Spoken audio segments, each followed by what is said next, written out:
Good morning বন্ধু বান্ধৱীসকল, আশা কৰোঁ আপোনালোকৰ সকলোৰে ভাল। তো আজি মই আপোনালোকক এতিয়া দেখাবলৈ চেষ্টা কৰিছোঁ।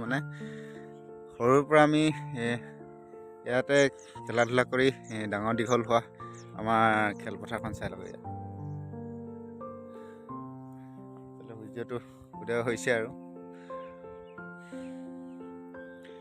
ইয়াতে অকণমান মই এক্সাৰচাইজ কৰিম বুলি ভাবিছোঁ, সেইটো কাৰণে আহিছোঁ।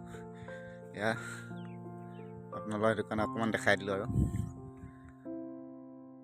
এয়া মোৰ সাৰথিখন লৈ আহিছোঁ, লগতে আপোনালোকে দেখিব পাইছে এয়া এটা সুন্দৰ পৰিৱেশ। ৰাতিপুৱাতে আহিলোঁ। এয়া আপোনালোকে প্ৰথমে মই ষ্ট্ৰেচিং কৰি লৈছোঁ, যাতে কিবা এক্সাৰচাইজ কৰাৰ আগতে দুখ নাপাওঁ বা ইনজিঅ'ৰ নহয়, সেইটো কাৰণে অকণমান ষ্ট্ৰেচিং কৰি ল'লোঁ। এয়া আপোনালোকে দেখিবলৈ পাইছে।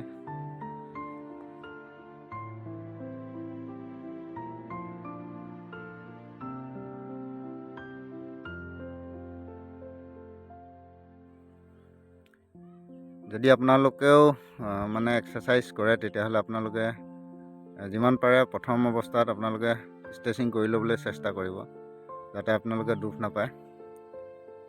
মাচলবিলাকৰ কি বুলি কয়, খিচা নাহে বা তনাৱ নহয়, সেইটো কাৰণে এইখিনি কৰি লোৱাটো বহুত নিতান্তই প্ৰয়োজন।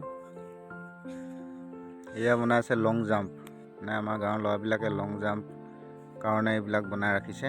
এয়া দেখিছে নহয়, এয়া হ'ল পুলবাৰ।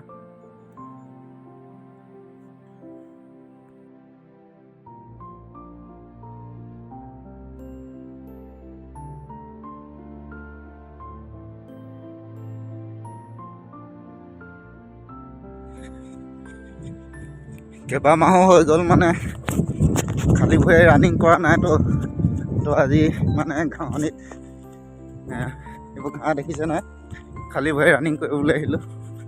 তো কৰি আছোঁ ইয়াত ৰানিং। সদায় আমি জোতা চেণ্ডেল পিন্ধি থকাৰ ফলত কি হয়, আমি মাটিৰ আৰ্টটো নাপাওঁ।